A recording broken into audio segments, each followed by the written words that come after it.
Bismillahirrahmanirrahim. Assalamualaikum warahmatullahi wabarakatuh. Yang saya hormati Dr. Amirul Faiz bin Osman selaku pensyarah subjek BWFS 3073 Estate Islam, Perancangan Wakaf dan Persaraan.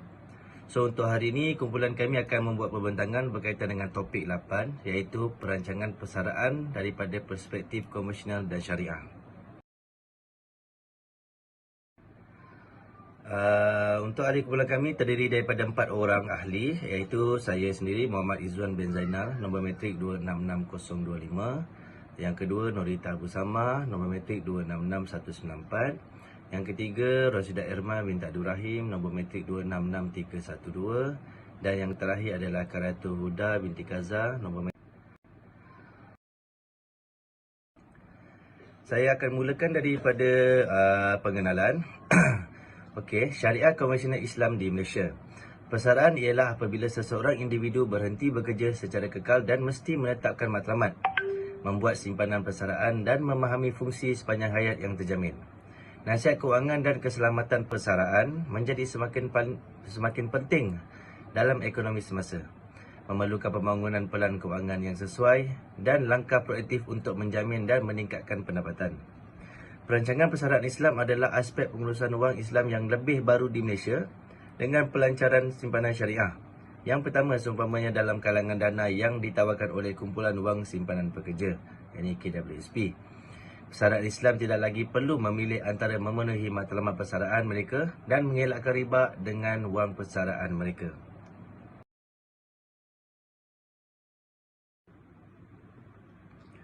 Seterusnya adalah daripada segi definisi. Terdapat dua definisi, iaitu yang pertama perancangan persaraan dari perspektif komersial.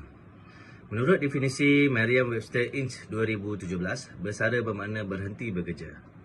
Warga negara Malaysia dibenarkan memohon persaraan selepas mereka mencapai umur 60 tahun seperti yang ditetapkan oleh Akta Buruh Malaysia. Di kebanyakan negara, persaraan bermula daripada umur 60 tahun dan berterusan sehingga kematian. Namun isu timbul apabila organisasi dan perniagaan awam dan swasta gagal memberikan bantuan yang mencukupi kepada warga emas. Lazimnya, persaraan bermula pada umur 60 tahun dan berterusan sehingga kematian. Seterusnya, definisi dari segi perancangan persaraan dari perspektif syariah. Pendekatan Islam terhadap pengurusan kewangan dan aset memberi penekanan yang kuat terhadap kepentingan perancangan persaraan. Menurut Islam, Allah SWT dianggap sebagai punca segala nikmat dan kejayaan. Dan satu-satunya peranan yang boleh dimainkan oleh seseorang dalam pengurusan wang yang telah dikurniakan kepadanya ialah sebagai pemegang amanah. Perancangan persaraan Islam mestilah sentiasa mematuhi syariah yang melarang riba, pertaruhan dan gharar serta menepati maqasid al-syariah. Seterusnya saya serahkan kepada rakan saya, iaitu Puan Norita binti Abu Sama. Terima kasih. Terima kasih Izzuan. Assalamualaikum. Saya Norita Abu Sama akan meneruskan dengan pembentangan seterusnya, iaitu sumber dalil. Sumber dalil yang pertama adalah dari Al-Quran. Kewujudan pelan persaraan adalah satu usaha individu untuk menjalani kehidupan yang selesa selepas bersara selain mendapat faedah selepas persaraan seperti skim pencen atau KWSP. Bagaimanapun, ketiadaan pelan persaraan dan hanya bergantung kepada faedah selepas bersara boleh mengakibatkan pesara tidak dapat menampung kehidupan harian mereka dengan sempurna. Islam sendiri telah menuntut umatnya menguruskan keuangan secara berhemah seperti dalam surah Yusuf ayat 47 yang menyebut, 7 tahun hendaklah kamu menabur dengan tekun seperti kebiasaanmu dan hasil yang kamu tuai hendaklah kamu tinggalkan di dalam tangkai-tangkainya kecuali sedikit sahaja yang akan kamu makan. Begitu juga di dalam surah Yasin ayat 68 yang menyebut, barang siapa yang kami panjangkan umurnya, kami balikkan dia di dalam penciptaan, iaitu lemah, bergantung dan sedikit pengetahuan atau kemampuan memahami seperti kanak-kanak. Maka apakah mereka tidak mengerti? Sumber dalil yang seterusnya adalah daripada hadis. Manfaatkan 5 perkara sebelum 5 perkara, masa mudamu sebelum tuamu, kesihatanmu sebelum kamu jatuh sakit, kekayaanmu sebelum kamu menjadi miskin, masa lapangmu sebelum kamu menjadi sibuk, dan hidupmu sebelum matimu. Dalil ini daripada Musnad Imam Ahmad. Ayat Al-Quran dan hadis ini menjelaskan bagaimana manusia perlu memahami prinsip mengurus keuangan seperti Nabi Yusuf AS dan seperti yang disebut di dalam surah Yasin. Dalam aspek ini, kita disuruh berbelanja dengan bijak dengan menyediakan simpanan daripada pendapatan dan membelanjakan bakinya.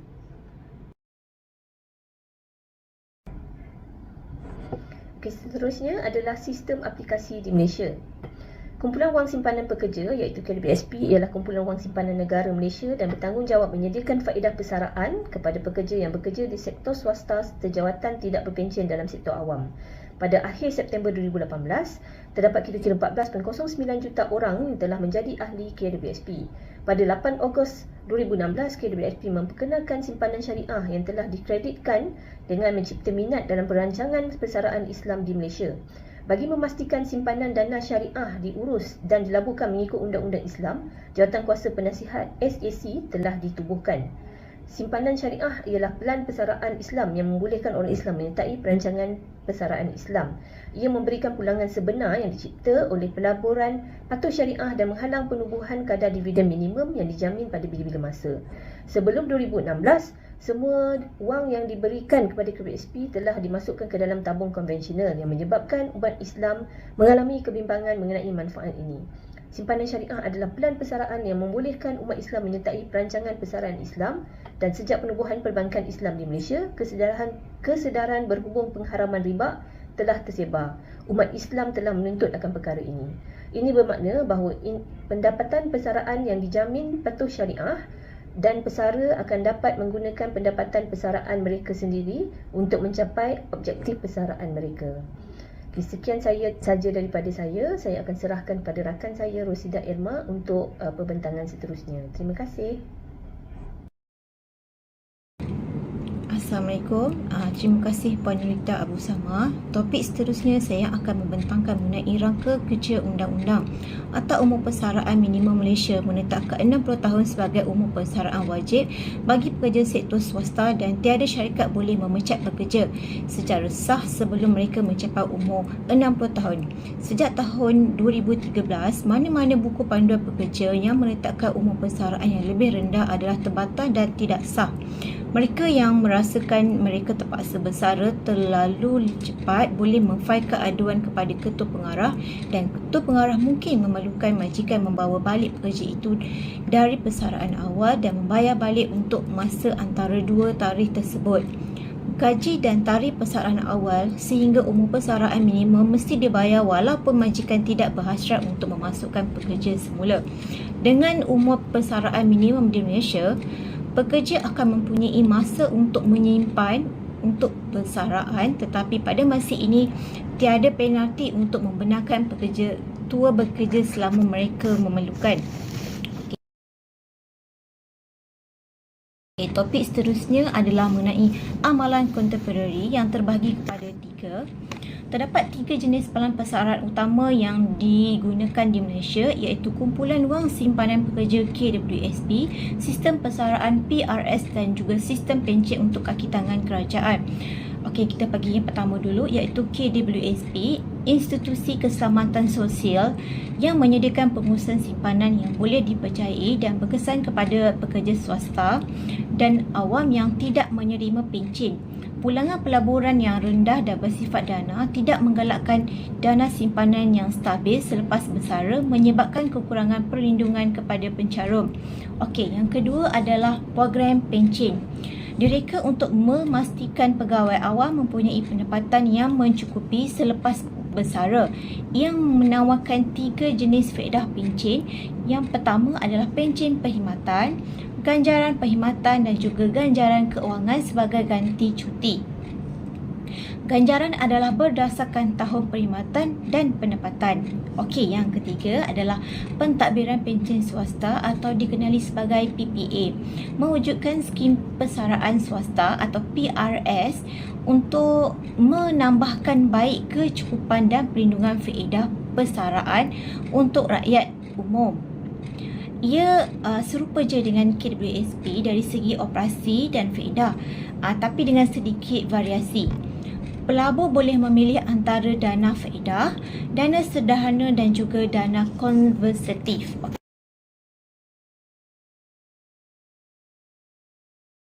Topik seterusnya adalah mengenai isu dan juga cabaran yang terbahagi kepada 3 bahagian, iaitu pertama, Malaysia mempunyai nisbah hutang kepada pendapatan isi rumah tertinggi di dunia yang menyebabkan membawa kepada perancangan persaraan yang buruk. Okey, McKinsey 2015 mendapati Malaysia mempunyai nisbah hutang isi rumah kepada pendapatan tertinggi di dunia, iaitu 146 daripada setiap 100. Ini kerana magnitude penurunan daripada pengguna isi rumah semasa kemelesetan atau krisis keuangan adalah berkadar songsang dengan jumlah hutang isi rumah yang terkumpul. Okey, yang kedua, rakyat Malaysia yang semakin menua pada kadar yang luar biasa. Penduduk Malaysia yang semakin berusia pada masa kini telah membawa kepada peningkatan populasi warga emas dan penurunan populasi golongan belia atau muda. Kadar kesuburan telah jatuh kepada 5% pada tahun 1970 kepada 1.9% pada tahun 2017. Diunjurkan bahawa 14% daripada populasi akan menjadi 60 atau lebih pada tahun 2030 dan 21% pada tahun 2050. Malaysia mempunyai kadar penurunan yang lebih cepat berbanding negara lain. Okey, ketiga, ahli KWSP bergaji rendah simpan kurang mempengaruhi potensi persaraan mereka. Di Malaysia mempunyai nisbah pendapatan buruh yang rendah kepada GDPI sebanyak 33%. Ahli KWSP yang berpendapatan kurang daripada RM5,000 sebulan mempunyai anggaran simpanan sebanyak RM480,000 pada usia 60 tahun. Dengan anggaran pendapatan persaraan bulan sebanyak RM2,666, terdapat 2.77 juta isi rumah B40 di Malaysia pada tahun 2014. Pesara di Malaysia mempunyai tahap pendapatan yang terhad, menjadikan sukar untuk menyimpan untuk masa akan datang atau masa depan dan menyediakan persaraan yang lebih layak. Okey, itu saja daripada saya. Saya serahkan kepada sahabat saya, itu Kareto Budak. Terima kasih. Assalamualaikum warahmatullahi wabarakatuh. Nama saya Khairatul Huda. Seterusnya saya akan menceritakan tentang kes yang berlaku di Malaysia, iaitu Anand Raj anak lelaki Vadi Velu melawan Iskandar Investment Berhad pada tahun 2020 melibatkan MLJU M551. Anand Raj anak lelaki Vadi Velu v Iskandar Investment Berhad MLJU 551 pada tahun 2020 adalah salah satu kes di Malaysia yang diputuskan oleh Mahkamah Tinggi Malaya di Johor Bahru. Kes ini melibatkan pertikaian antara Anand Raj anak lelaki Vadi Velu iaitu bekas pekerja Iskandar Investment Berhad IIB dengan IIB majikannya yang terdahulu. Dalam kes ini, Anand Raj mendakwa bahawa dia telah diberhentikan secara salah daripada jawatannya sebagai Ketua Keuangan CFO di IBB. Dia mendakwa bahawa IBB telah melanggar kontrak pekerjaannya dengan memberhentikannya tanpa sebab atau alasan yang munasabah, dan bahawa dia berhak mendapat pampasan atas kehilangan pekerjaannya. Mahkamah Tinggi Malaya memutuskan bahawa IIB mempunyai sebab munasabah untuk memberhentikan Anand Raj daripada jawatannya sebagai CFO. Mahkamah mendapati bahawa Anand Raj telah melanggar tugas fidusiari sebagai CFO dengan gagal mendedahkan konflik kepentingan dan melakukan tindakan yang merugikan kepentingan syarikat. Mahkamah juga memutuskan bahawa IIB telah mengikuti prosedur yang betul dalam memberhentikan pekerjaan Anand Raj dan bahawa tidak ada pelanggaran kontrak oleh syarikat. Oleh itu, Anand Raj tidak berhak mendapat sebarang pampasan atas kehilangan pekerjaannya. Secara keseluruhannya, kes ini menekankan betapa kepentingan mematuhi tugas fidusiari dan tingkah laku etika di tempat kerja dan akibat yang mungkin berlaku daripada melanggar obligasi lain. Okey, bagi penyelesaiannya ialah Mahkamah Tinggi memutuskan bahawa Minimum Retirement Age Act iaitu MRAA hanya terpakai untuk pemberhentian berdasarkan umur dan pekerja itu tidak dipecat kerana diskriminasi umur. Dakwaannya bahawa persaraan awalnya melanggar MRAA adalah merit. Semasa rayuan kepada Mahkamah Tinggi telah mengesahkan bahawa MRAA hanya akan terpakai sekiranya berlaku penamatan berdasarkan umur. Dalam erti kata lain, jika penamatan adalah atas sebarang sebab selain umur, ia tidak layak sebagai persaraan awal di bawah Seksyen 5 dalam kurungan 3 MRAA yang menyatakan bahawa persaraan pramatang tidak termasuk persaraan pilihan di bawah Seksyen 6 dan penamatan kontrak perkhidmatan atas apa-apa sebab selain atas alasan umur. Kontrak jangka tetap pekerja itu akan tamat pada 30 April 2018 bukan disebabkan oleh penamatan berdasarkan umur kerana pekerja itu sebelum ini menerima kenaikan pangkat dan penukaran status pekerjaan tanpa bantahan. Keputusan Mahkamah Tinggi dipengaruhi oleh ketiadaan surat penamatan.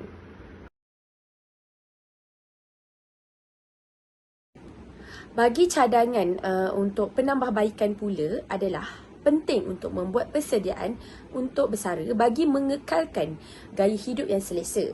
Kumpulan wang simpanan pekerja KWSP dan skim pencen kedua-duanya yang tidak mencukupi menyebabkan kekurangan persediaan dan simpanan keuangan.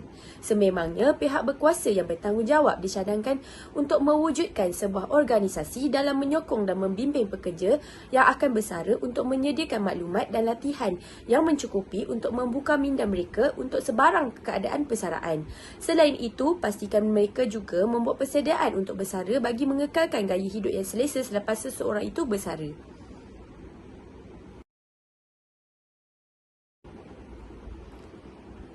Okey, sebagai kesimpulan bagi penerangan di atas, perancangan persaraan adalah faktor utama dalam peringkat kehidupan selepas bersara seseorang itu.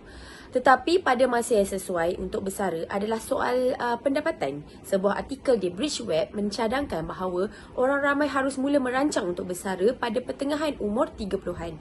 Apabila seseorang mencapai umur 50-an, sudah tiba masanya untuk mula mengambil persaraan dengan serius. Rang undang-undang baharu yang dicadangkan oleh Kementerian Sumber Manusia Malaysia untuk menjadikan umur 60 tahun sebagai umur persaraan paling awal bagi rakyat Malaysia boleh menjadi detik penting di masa akan datang.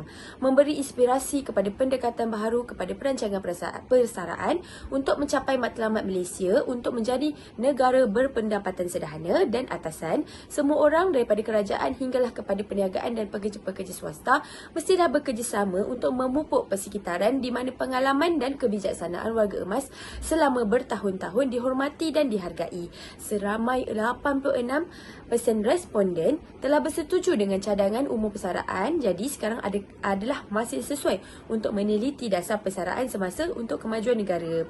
Sekian sahaja dari saya, Khairatul Huda binti Kaza. Itu sahaja daripada kumpulan kami. Terima kasih, Doktor.